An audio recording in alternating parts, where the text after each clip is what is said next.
ఈనాటి ధ్యానం కొరకు మత్తయి సువార్త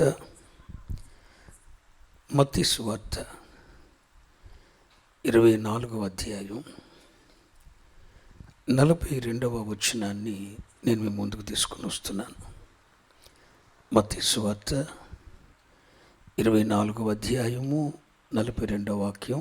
అందరం కలిసి చదువుకుందాం. మీరు బైబిల్ తెరిచి అందరం కలిసి చదువుకుందాం. Ready, 1 2 3 start.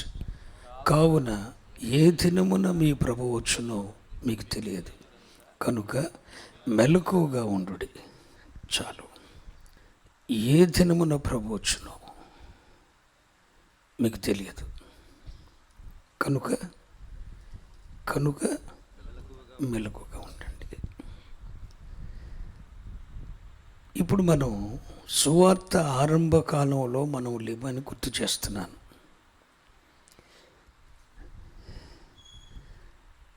This is ending time. ఇది ముగింపు కాలంలో మనం ఉన్నాం. ముగింపు కాలం, ఈ కడవరి కాలంలో, అంచె దినములలో ప్రభువు మేఘారూఢుడై మధ్యాకాశానికి వచ్చే ఆసన్నమైన క్షణాలలో మనం ఉన్నాం. ప్రపంచంలో జరుగుతున్న ప్రతి సంభవం కూడా ప్రభు రాకడ అతి శీఘ్రముగా ఉన్నదని మనకు గుర్తు చేస్తుంది. ఓ మాట చెప్తున్నాను, ప్రభు యొక్క రాకడ ఒక గుంపుకు నిరీక్షణ అయితే మరొక గుంపుకు దేవుని ఉగ్రతను అనుభవించే సమయం. ఒక గుంపుకేమో నిరీక్షణ కలగబోతుంది, మరొక గుంపేమో దేవుని తీర్పులను సవి చూడబోతూ ఉంది. ఈ రెండిటిలో మనం ఏ గుంపులో ఉన్నామో మనం ఆలోచించుకోవాలి. ప్రభు యొక్క రాకడలో ప్రభు మధ్యాకాశానికి వచ్చినప్పుడు దానిని క్రైస్తవ పరిభాషలో రహస్య రాకడ అంటారు. ఆ రహస్య రాకడ వచ్చినప్పుడు బూర మోగుతుంది, అంతే.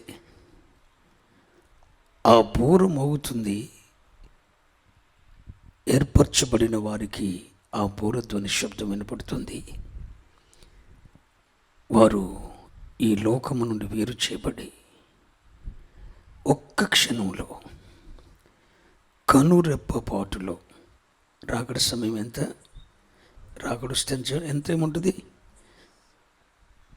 వందే మాత్రం ట్రైన్ వచ్చిన 2 నిమిషాలు ఉంటుంది ఎక్కడ, స్టేషన్లో.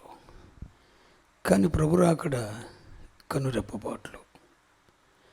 కనురెప్పపాటులో ఆ బోరధ్వని వినగానే భూమి మీద ఏర్పరచబడిన వారు, సజీవులుగా ఉన్నవారు, వారి దీన శరీరం మార్పు చెంది, ఈ దీన శరీరాన్ని విడిచిపెట్టరు, ఇదే దీన శరీరం మార్పు చెంది ప్రభువైన యేసుక్రీస్తు యొక్క శరీరమునకు సమరూపము గలదానిగా మార్చబడి కనురెప్పపాటులో మధ్యాకాశంలో ప్రభుతో కూడా ఉండబోతున్నారు. అలాగే అప్పటికే ఒకవేళ ప్రభు వచ్చే క్షణానికే చనిపోయిన పరిశుద్ధులందరూ కూడా పునరుద్ధానులై లేచి మహిమ శరీరం, అక్షయ శరీరం పొందుకొని అమర్త్యతను ధరించుకొని వారు కూడా సేమ్ క్రీస్తు శరీరమునకు సమరూపము గల శరీరాన్ని ధరించి మధ్యాకాశంలోకి వెళ్ళిపోతారు. ఇక విడువబడిన గుంపు భయంకరమైన తీర్పులకు, దేవుని తీర్పుల బారిన పడబోతున్నాడు. దేవుని ముద్రలు విప్పబడుట ద్వారా, దేవుని ఉగ్రత పాత్రలు కుమ్మరించబడటం ద్వారా, 7 దూతలు బూరలు ఊదటం ద్వారా పరలోకం నుండి తీర్పులు భూమి మీద కుమ్మరించబడబోతున్నాయి. ఎందుకు కుమ్మరించబడబోతున్నాయి?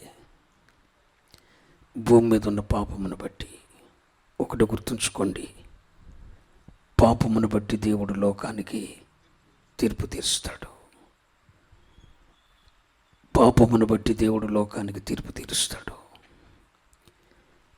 బైబిల్లో మొట్టమొదటి ప్రవక్త, మొట్టమొదటి సేవకుడు హనోకు. తన కొడుకు ఏమని పేరు పెట్టాడో తెలుసిన? మెతుషెల అని పేరు పెట్టాడు. ఎందుకు ఆ పేరు పెట్టాడు అని అంటే, ఈ కొడుకు చనిపోయిన తర్వాత, నా కొడుకు చనిపోయిన తర్వాత దేవుడు లోకమునకు పాపమును బట్టి తీర్పు తీర్చబోతున్నాడు. నా కొడుకు చనిపోయిన క్షణమే లోకం మీదకి తీర్పు రాబోతుంది. ఇతడే ఒక మొండి గుర్తు. ప్రపంచం మీదకి దేవుడు పాపమును బట్టి తీర్పు తీర్చబోతున్నాడు. ఆ తీర్పు వలన ప్రపంచానికి నాశనం కలగబోతుంది అని గుర్తు చేస్తూ తన కుమారునికి మెతుషెల అనే నామకరణం చేసి, తన కుమారుని ఒక ముంగుర్తుగా పెట్టి హనోకు ప్రవచించాడట. ఏం చేశాడు?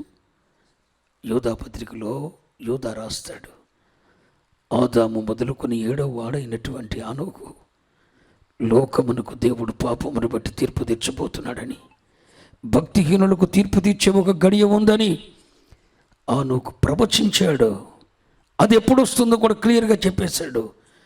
మెతుషెల మరణం తర్వాత అది వస్తుందన్నాడు అని సువార్త ప్రకటిస్తూ తన కుమారుని ఒక సూచనగా పెట్టి హనోకు దేవునితో కొనిపోబడ్డాడు.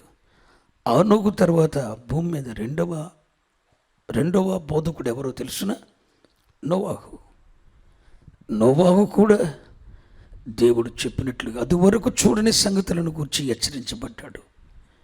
జలప్రవాహం రాబోతుందిరా బాబు అని చెప్పాడు దేవుడు. ఎవరికి? నోవాహుకి. జలప్రవాహం రాబోతుందంటే ఇది ఎలా ఉంటుంది? అంతకుముందు ఎవరు చూడలేదు. ఆదాము మొదలుకొని ఎవరు చూడలేదు. ఆకాశం నుండి జలప్రవాహం రావటం ఎవరు చూడలేదు. కానీ ఇప్పుడు దేవుడు నోవాహుతో చెప్తున్నాడు జలప్రవాహం రాబోతుందని. అది అంతకుముందు ఎవరు చూడలేదు.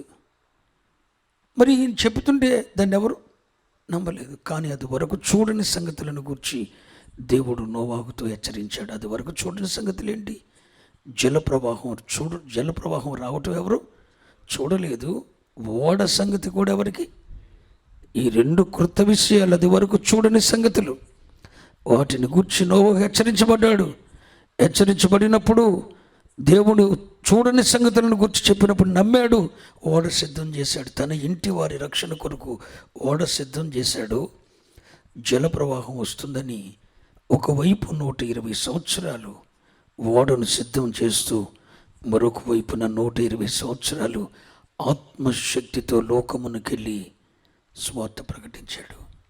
జలప్రవాహం రాబోతుంది. దేవుడు లోకమునకు తీర్పు తీర్చబోతున్నాడు. పాపముతో నిండిన ఈ లోకానికి, పాపమును బట్టి దేవుడు లోకానికి తీర్పు తీర్చబోతున్నాడని చెప్పి నోవాహు కూడా ప్రకటించాడు. సరే, ఆదికాండ ఆరంభములోనే మొదటి 2 సేవకులు, మొట్టమొదటి వాడు హనోకు, రెండోవాడు, వీళ్ళిద్దరి యొక్క సువార్త ఏంటో తెలుసున? పాపమును బట్టి దేవుడు లోకమునకు తీర్పు తీర్చబోతున్నాడు. తత్ఫలితం ఈ భూమి నాశనం కాబోతుంది. మరి పరిశుద్ధ గ్రంథంలో ప్రకటన గ్రంథం యొక్క ఆఖరి సేవకుడు, ఆఖరి ప్రవక్త ఎవడు? యోహాను. ఆయనేం చెప్పాడు? అదే చెప్పాడు. దేవుడు లోకానికి, పాపముతో నిండిన ఈ లోకానికి దేవుడు తీర్పు తీర్చబోతున్నాడు. ఆ తీర్పు వలన భూమి ఆకాశములో చుట్టబడిన గ్రంథం వలె తొలగిపోబోతున్నాయి. ఆకాశములు తీవ్రమైన వేడిమితో గతించిపోబోతున్నాయి. భూమి ఆకాశములు చుట్టబడిన గ్రంథం వలె తొలగిపోబోతున్నాయి. అకాల ఫలములు రాలినట్లు నక్షత్రములు రాలి భూమి మీద పడి, భూమి మీద నీటిని 3 వంతులు విశ్వంచంగా మార్చబోతున్నాయి. భూమి 3 వంతులు కాలిపోబోతుంది. వాస్తవాలన్నీ చెప్పేశాడు. దేవుడు పాపమును బట్టి లోకమునకు తీర్పు తీర్చినప్పుడు అగ్ని చేత, వేడిమి చేత, ప్రకటన గ్రంథం అంతా కూడా జలముల చేత కాదు, వేడిమి చేత ప్రపంచమంతా కూడా ఉగ్ర వేడిమి చేత నశించిపోబోతుందని చెప్పి యోహాను ప్రకటించాడు. పేతురు కూడా అదే చెప్పాడు. పేతురు ప్రవక్త కూడా, పేతురు అపొస్తలుడు కూడా అదే చెప్పాడు.